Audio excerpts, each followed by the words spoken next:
Assalamualaikum warahmatullahi wabarakatuh. Alhamdulillah kita masih bisa bertemu dan berdialektika untuk menjalankan perkuliahan semester ini dengan mata kuliah Hukum Kelembagaan Negara. Sebelumnya, perkenalkan kami dari kelompok 3 yang beranggotakan 3 orang. Yang pertama, Dinda Sofia Kurniati. Kemudian yang kedua, saya sendiri, Muhammad Abi Zakaria. Dan yang ketiga adalah Dinda Rosada. Kali ini kita akan membahas mengenai tugas dan fungsi lembaga negara. Selamat menyimak dan mendengarkan. Tugas dan fungsi MPR, DPR, dan DPD. Yang pertama adalah MPR. Seiring dengan reformasi, keberadaan MPR dalam sistem ketatanegaraan Indonesia banyak melahirkan perdebatan. Satu pihak menghendaki MPR dihilangkan karena fungsinya sebagai lembaga perwakilan rakyat sudah cukup dilakukan oleh DPR.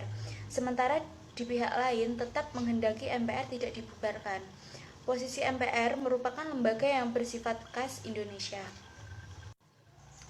Jadi, jika kedudukannya sebagai suatu lembaga dihilangkan, dapat dinilai menghilangkan satu pilar penting dalam sistem ketatanegaraan kita yang justru dianggap perlu dilestarikan.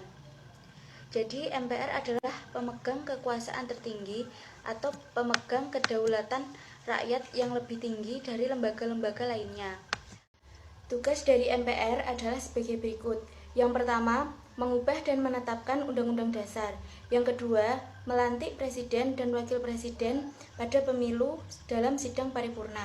Yang ketiga, memberhentikan kekuasaan eksekutif atau presiden dan wakilnya pada masa jabatan. Yang keempat, mengangkat wakil menjadi presiden ketika presiden meninggalkan kursi jabatannya, diberhentikan maupun mengundurkan diri. Yang kelima, pemegang kekuasaan legislatif. Yang kedua adalah DPR. DPR adalah lembaga yang merupakan perwakilan rakyat dan memegang kekuasaan dalam membentuk undang-undang. DPR juga memiliki 3 fungsi, yaitu sebagai fungsi legislasi, anggaran, dan pengawasan. Ketiga fungsi tersebut dijalankan dalam kerangka representasi rakyat. Tugas utama DPR adalah membuat undang-undang dan mengawasi jalannya pelaksanaan undang-undang yang dilakukan oleh pemerintah.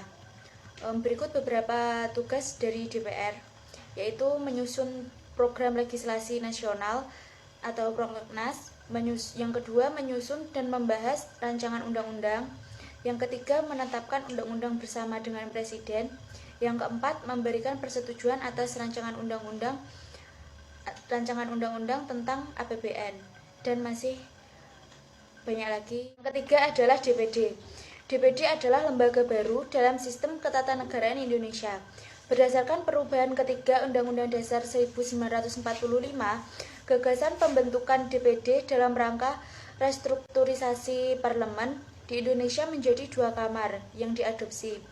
Perbedaan DPD dan DPR terletak pada hakikat kepentingan yang diwakili oleh masing-masing. DPD adalah lembaga negara dalam sistem ketatanegaraan Republik Indonesia yang merupakan wakil-wakil daerah provinsi dan dipilih melalui pemilihan umum. Tugas-tugas DPD antara lain: yang pertama, mengajukan rancangan undang-undang kepada DPR yang berkaitan dengan otonomi daerah, hubungan antar pusat dan daerah. Yang kedua, membahas rancangan undang-undang bersama presiden dan DPR. Yang ketiga, melakukan pengawasan atas pelaksanaan undang-undang mengenai otonomi daerah, hubungan pusat dan daerah, pengelolaan sumber daya alam dan sumber daya ekonomi lainnya. Baik, saya akan menjelaskan tentang tugas dan fungsi seorang presiden.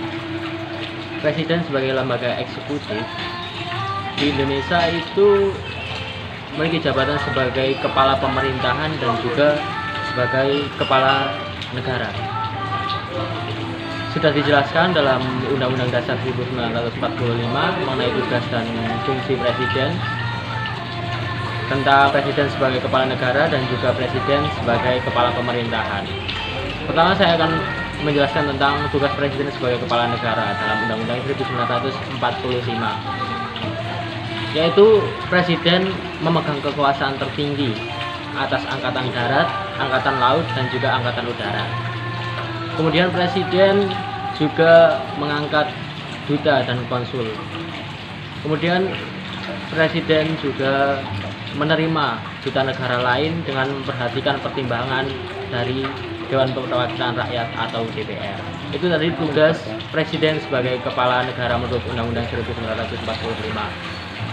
Kemudian lanjut tentang tugas Presiden sebagai kepala pemerintahan menurut Undang-Undang Dasar 1945, yaitu Presiden Republik Indonesia memegang kekuasaan tertinggi atas pemerintahan menurut Undang-Undang Dasar.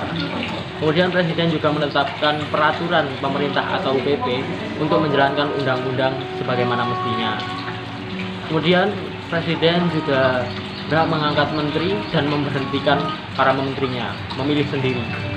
Kemudian Presiden mengesahkan rancangan undang-undang yang telah disetujui bersama menjadi undang-undang. Presiden juga merancang UU Anggaran Pendapatan dan Belanja Negara yang diajukan oleh Presiden untuk dibahas bersama DPR dengan memperhatikan pertimbangan DPD atau Dewan Perwakilan Daerah. Kemudian Presiden merancang Undang-Undang Anggaran Pendapatan dan Belanja Negara yang diajukan oleh Presiden untuk dibahas bersama DPR. Kemudian Presiden meresmikan atau mengesahkan anggota BPK yang dipilih oleh DPR dengan memperhatikan pertimbangan dari DPD atau Dewan Perwakilan Daerah. Kemudian yang terakhir yaitu Presiden memiliki hak untuk menetapkan para hakim MK atau Mahkamah Konstitusi. Itu tadi tugas seorang Presiden sebagai kepala pemerintahan. Kemudian lanjut mengenai fungsi seorang Presiden. Ada 3 fungsi seorang Presiden itu, yaitu yang pertama menjalankan undang-undang, dan yang kedua yaitu mengatur, dan yang terakhir, yang ketiga yaitu fungsi administrasi. Itu tadi 3 fungsi Presiden. Selanjutnya tentang tugas dan wewenang Mahkamah Konstitusi, Komisi Yudisial, dan Badan Pemeriksa Keuangan. Yang pertama, Mahkamah Konstitusi bertugas mendorong dan menjamin agar konstitusi dihormati dan dilaksanakan oleh semua komponen negara secara konsisten dan bertanggung jawab. Pada pasal 24C ayat 1 Undang-Undang Dasar Negara Republik Indonesia tahun 1945 menggariskan wewenang Mahkamah Konstitusi sebagai berikut. Yang pertama, Mahkamah Konstitusi berwenang mengadili pada tingkat pertama dan terakhir yang putusan bersifat final untuk menguji undang-undang terhadap undang-undang dasar, memutus pembubaran partai politik, dan memutus perselisihan tentang hasil pemilihan umum. Dan yang kedua, Mahkamah Konstitusi wajib memberi putusan atas pendapat Dewan Perwakilan Rakyat mengenai dugaan pelanggaran Presiden atau Wakil Presiden menurut Undang-Undang Dasar. Yang ketiga, Mahkamah Konstitusi wajib memberi putusan atas pendapat DPR bahwa Presiden atau Wakil Presiden diduga telah melakukan pelanggaran hukum Komisi Yudisial. Wewenang yang diberikan oleh UUD NKRI 1945 yang dijabarkan lebih lanjut dalam undang-undang kepada Komisi Yudisial yang berupa 1. Mengusulkan pengangkatan Hakim Agung dan Hakim ad hoc di Mahkamah Agung kepada DPR untuk mendapatkan persetujuan.